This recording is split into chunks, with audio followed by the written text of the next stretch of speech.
وزیر اطلاعات و ثقافت پنجاب اسما بخاری کا کہنا ہے کہ پنجاب میں 25 سال بعد بسنت کی خوشیاں واپس آئی ہیں، لیکن اب یہ خوشی محفوظ اور سخت قانون کے تحت ہے۔ اسما بخاری نے ایک بیان میں کہا کہ پنجاب میں بسنت صرف خوشی کا تہوار ہے، خطرہ نہیں رہا۔ بسنت پر کسی کو قانون توڑنے کی اجازت نہیں ہوگی۔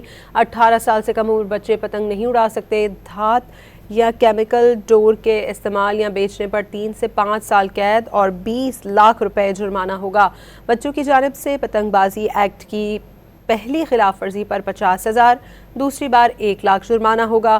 ڈور بنانے اور بیچنے والے کی رجسٹریشن لازمی کر دی گئی ہے، جس کی QR کوڈ سے شناخت ہوگی۔ موٹر سائیکل سواروں کے لیے حفاظتی اقدامات بھی لازمی بنا دیے گئے ہیں۔